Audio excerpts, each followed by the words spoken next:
We're live from New Delhi. You're watching TD India Live, India's voice to the world. I'm Lipakshi Khurana, coming up in the next 30 minutes. Thousands of anti-racism protesters take to streets to counter far-right rallies in cities across the UK. Authorities remain on high alert. Heavy police deployment across the nation.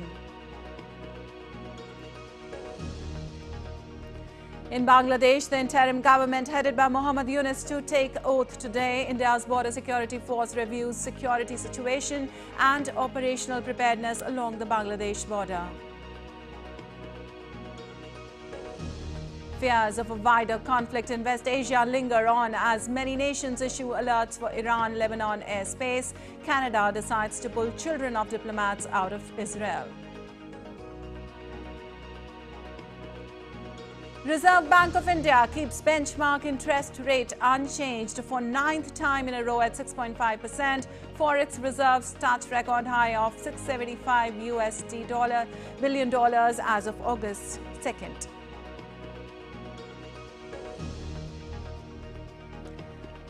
A billion hopes rest on Neeraj Chopra as he aims for the gold in men's javelin throw final. Indian hockey team takes aims for the bronze.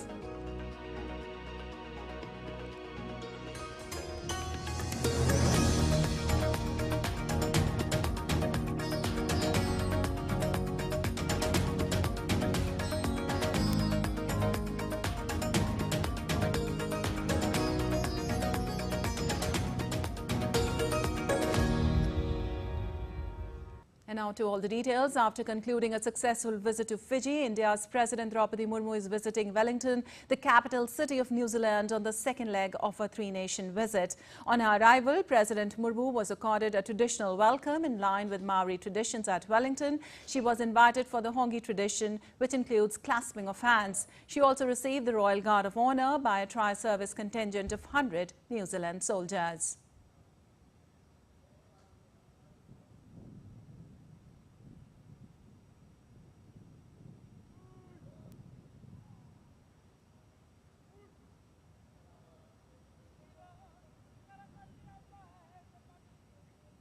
President Murmu attended New Zealand International Education Conference in Wellington and was presented with a memento that depicts the Maori art.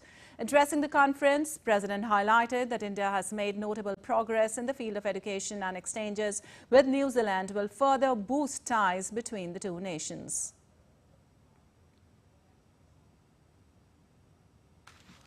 I am confident that the discussions and exchanges of this conference will pave the way for even stronger education ties.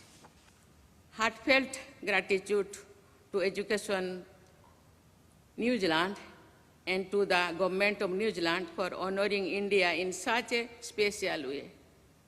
Let us continue to work together to build bridges of knowledge and understanding, and for creating world leaders through our educational collaboration. And now let's take you live to Mumbai, where Reserve Bank of India's Governor Shaktikanta is addressing the media. Hello.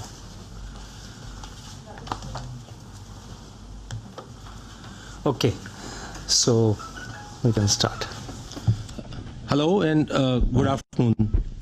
Welcome to this post-policy press conference. Today we have with us Governor Shri Shaktikanta, Deputy Governors Dr. M.D. Patra, Shri M. Rajeshwar Rao, Shri T. Ravi Shankar and Shri Swaminathan J. We also have with us Executive Directors Dr.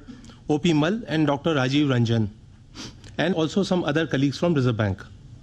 Sir, as is customary, I would request you to make your opening remarks, and thereafter we'll move to the question answers.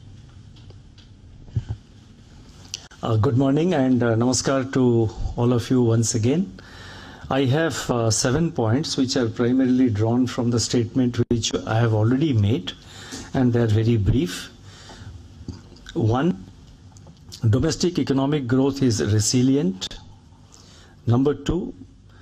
Inflation has moderated from its earlier high levels, but the pace of disinflation is uneven and slow. Number 3. But still there is a distance to cover to reach or to align inflation to the 4% target.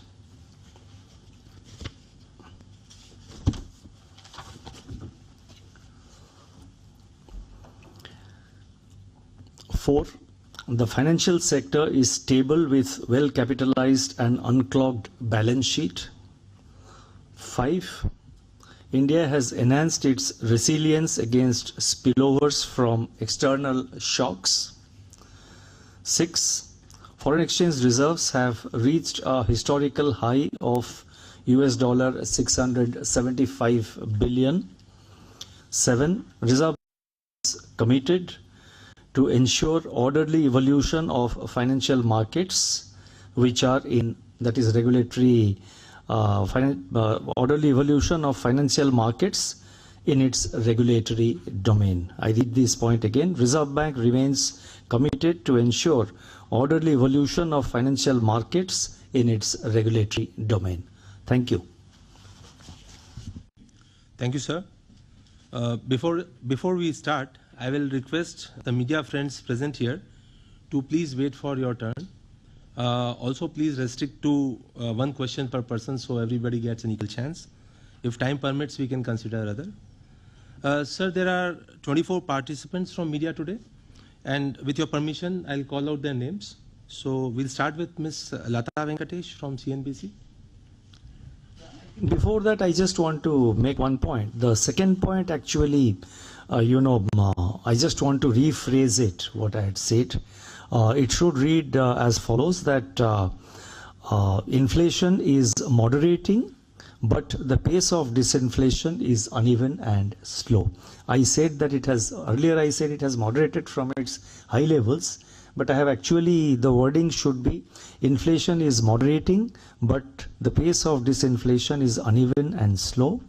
And third point was that there is still a distance to cover to align CPI inflation to the target. Thank you. Yeah, please go ahead. Good morning, Governor, and definitely everyone in RBI. I'm Lata Venkatesh from CNBC TV 18. Governor, can you parse the impact of the global, especially the US economic data, on the Indian economy? The last 1 week expectations are that what was, the Fed's rate cut would be 1 in September for 2024. Now the market is factoring in 5, maybe 125 basis points. While we completely understand that, you will set policy as per domestic economy, regardless if the, economy abroad is so weak, it will tell on global growth. So if you can give an idea whether there is, you see any downward bias to our growth and inflation if things were indeed to turn out to be that the Fed has to do 5 cuts, if there is that kind of a slowdown. As well, a request, why don't you give us now nominal forecasts also? Because that is becoming as important. No, that's a separate issue. Now, I would guess that there would be a few other questions also on this topic because it is so fresh in everybody's mind. So we were expecting actually quite a few questions on this issue. So is there anyone else who wants to ask a question on this particular area or a related area so that we can take it all together? No, I think same questions. Okay. Now, you see, there were some developments in the, we were referring to the United States economy. Now, actually, if you see, I would like to say 2 things. Number one is that the unemployment data which came from the United States just last week, that has created some, that has led to this kind of speculations. But if you look at overall economic growth in the US, I think it's doing quite well. The second quarter growth numbers in the United States were higher than the first quarter, and it was about 2.8. It was 2.8%. And then the second point is that this is a kind of a, this is just, so far as unemployment is concerned, it's a 1 month's data. Now, based on a 1 month data, you cannot assume that, you cannot rush to a conclusion about possibility of slowdown or possibility of a recession in, in a large and the largest economy in the world. So you have to see, you have to wait and see the incoming data. In any case, I think some narrative coming out from several members of the Fed, they have also said the same thing, that we need to watch.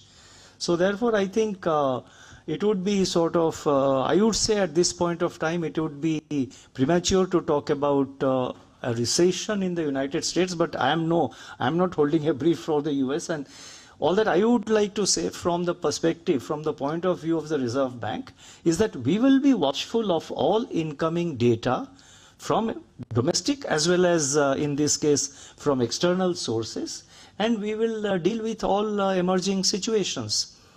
Further, let me also add, and it is there in my statement as well as in the points which I read out just now, today India has improved its resilience vis-a-vis external shocks quite a bit. I think we are today, India is far more resilient than what it was earlier. So we will have to wait for the incoming data and deal with the situation. International agencies like, all international agencies like the IMF, the OECD, the WTO, they have all projected world trade to rise this year, to grow this year to at about 3% or so against very low growths last year. So this projection was just made very recently, and that would obviously support the overall external demand situation. So I'll stop here. Thank you, sir.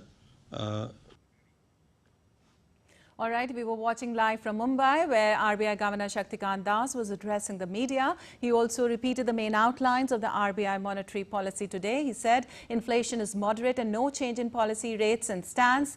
GDP forecast unchanged for financial year 24-25. Core inflation was easing, he said, but food inflation a key concern. A public repository of lending apps and a continuous clearing of checks was required. Shaktikanta also took media questions and answered their queries. And moving on, thousands of counter-demonstrators have taken to the streets in the UK after over a week of violent disorder. There had been fears of major outbreaks of violence at dozens of locations. Thousands of police were on duty in the expectations of around 100 far-right gatherings. DD India's Ollie Barrett reports for more from London.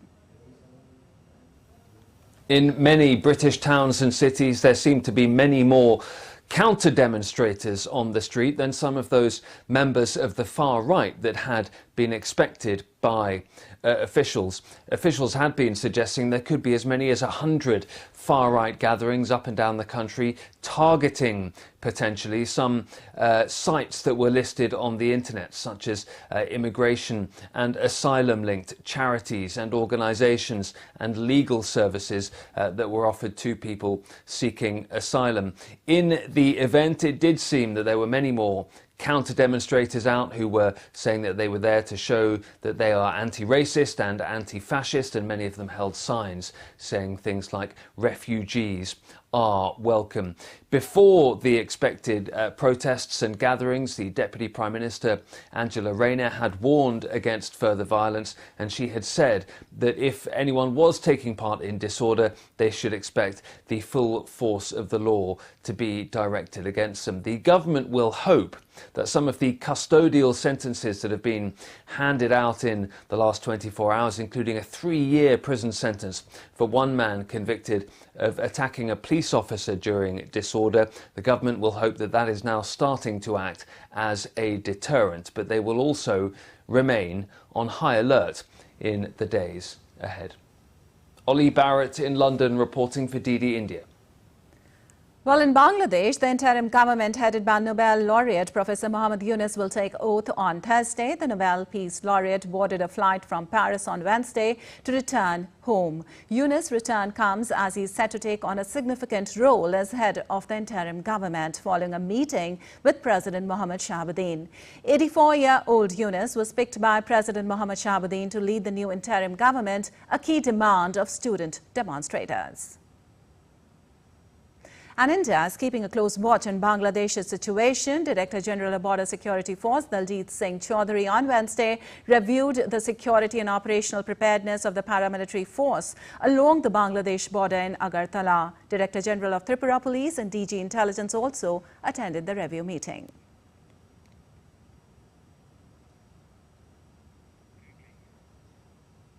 And we'll be back in a short while. Time now for a short break.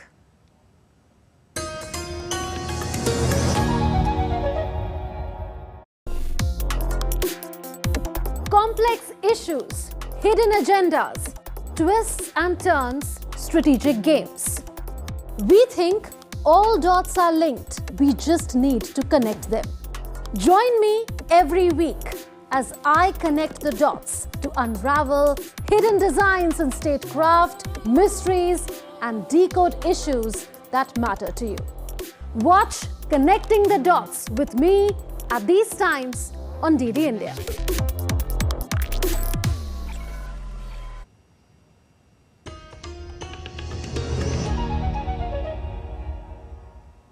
Welcome back. You're watching DD India Live. I'm Lipakshi Kuran, and moving on, Canada has decided to pull the children and guardians of its diplomats out of Israel amid fears of a violent conflict in the region. The Canadian government has approved the temporary relocation of the diplomats' children and their guardians to a safe third country.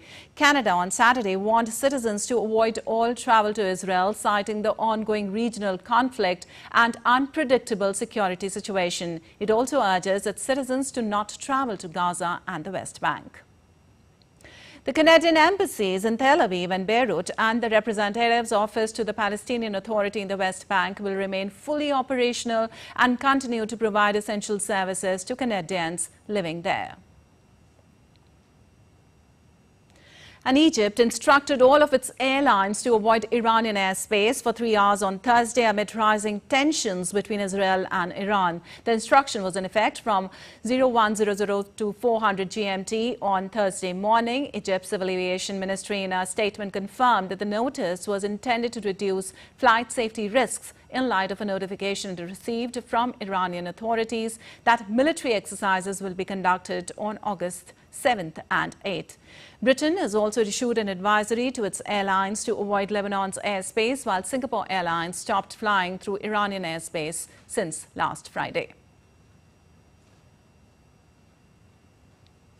And Moscow said on Wednesday it was still fighting against Ukrainian forces that had broken Russian southern border. Several thousand people have been evacuated from Russia's Kursk region and a state of emergency has been introduced. It is one of the largest incursions by Ukraine into Russia. The White House said it planned to reach out to Kyiv for details. DD India's Chanu has more on this. The Kremlin calls Ukraine's incursion into Russia's Kursk region another large-scale military provocation. The chief of Russia's general staff, Valery Gerasimov, told President Putin on Wednesday that a Ukrainian advance deep into the Russian territory has been halted. He said that the units covering the state border, together with border guards and reinforcement units, were continuing, quote, to destroy the enemy in areas near the border. Airstrikes, missiles and artillery fire were involved. The Ministry of Defense now says that up to 1,000 Ukrainian soldiers were involved. Kyiv's losses, Moscow says, amounted to 315 people, including at least 100 killed. Several thousand people have left the border region, according to local authorities. Emergency situation has been introduced. Quoted by the Russian media, local residents said it was very loud in the region, with missile threats announced in the region throughout the day several times. Health authorities say several dozen people, including 6 children, have been wounded. Russian Foreign Ministry spokeswoman Maria Zakharova said sending Ukrainians to, quote, a meat grinder in Kursk covers the extension of mobilization in the country for another 3 months. Dasha Cherneshova reporting in Moscow for DD India. Well, American singer and songwriter Taylor Swift's 3 concerts in Vienna this week were cancelled after the government confirmed a planned terror attack at the stadium. Austrian police on Wednesday detained 2 people suspected of plotting attacks on the concert. Austria's Chancellor Karl Nehammer said a tragedy was prevented. Also, 3 Taylor Swift concerts were scheduled to take place in Vienna from Thursday to Saturday, with police expecting around 65,000 attendees each day. Moving on, U.S. Democratic nominee Kamala Harris and her running mate Tim Walz have spent their first full day campaigning. The pair visited Michigan and Wisconsin, the same states as Republican Donald Trump's running mate J.D. Vance, as both campaigns try to sell their vision to the voters. Nick Harper reports for more. The Midwest was in focus on Wednesday, with dueling Democrat and Republican rallies taking place. Following Tuesday evening's event in Philadelphia, Kamala Harris was out on the campaign trail with her vice presidential pick, Tim Walz. They visited the city of Eau Claire in Wisconsin, followed by the suburbs of Detroit in the state of Michigan. The Democratic Party appears to have embraced Harris's pick of Walz, with fundraising soaring to around $20 million in the 24 hours since her announcement. Republican J.D. Vance visited the same places on Wednesday, just in reverse, Michigan first and then Wisconsin. Donald Trump was not on the campaign trail on Wednesday, but did phone in to Fox News, during which he described Harris as a nasty person and called Walz a communist. Immigration is in the spotlight for both campaigns. The Trump-Vance ticket is trying to portray the Biden administration as weak on immigration as a result of the millions of illegal immigrants who've entered the US in the last few years. Trump is pledging mass deportations if re-elected.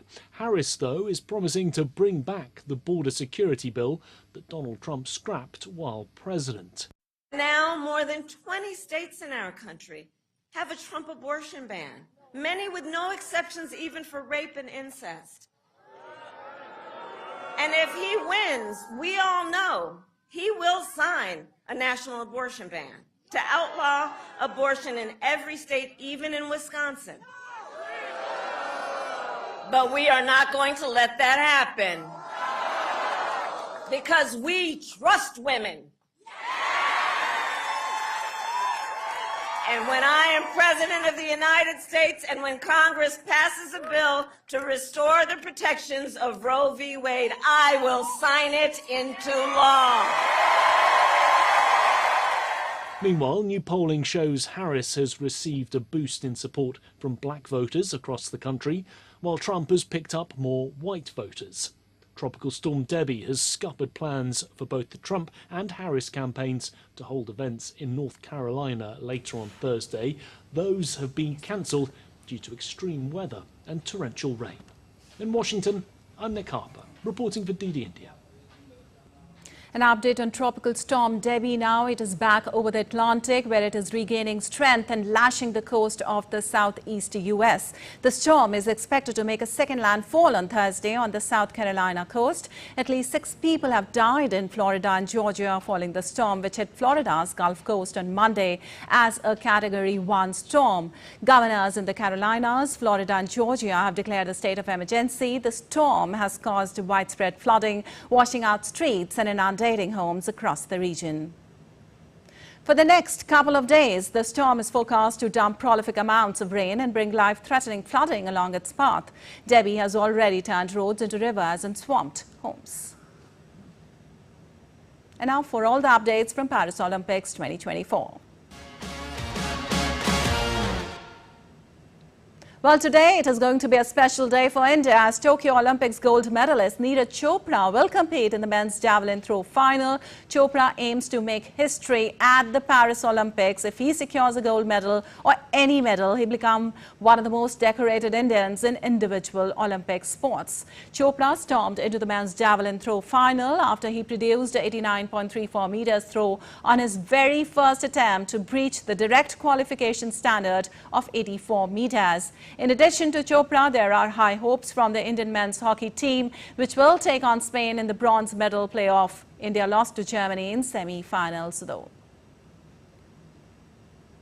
And India's ace wrestler Vinesh Fogot announced her retirement from the sports the day she was disqualified from the Paris Olympics. Fogot was on the cusp of a gold medal in the women's 50 kg freestyle wrestling event, but she was disqualified after exceeding her weight by 100 grams during the morning weigh-in on Wednesday. Vinesh even lodged a protest at Court of Arbitration for Sport, challenging her disqualification. Vinesh, in a post on social media, said that wrestling won the final match against her. she lost, breaking all her courage. Having made her professional debut in 2001, the year 2024 was the last that saw her compete as a wrestler. And India's weightlifter Mirabai Chanu finished fourth in the women's 49 kg weightlifting event at the 2024 Paris Olympics on Wednesday and failed to secure a medal for India. Mirabai lifted a total of 199 kgs. The Tokyo 2020 silver medalist opened her account in the snatch with a successful attempt of 85 kg before taking 2 attempts to successfully lift 88 kgs. In clean and jerk, Mirabai cleared 111 kg in 2 attempts before failing to lift 114 kg in a third and final attempt. This is the 4th place finish for India at the Paris Olympics. All right, that's all for this edition of DD India Live. But let us know your thoughts on the news of the day. For those on the go, you can get all the latest news and updates from India and across the world on the DD India mobile app. The app is available on both Android and iOS platforms. Scan the QR code on the screen to download now. We'll be back with more news as it breaks here on DD India. I'm Lipakshi Kurana from all of us here in Delhi. Thanks for watching DD India Live.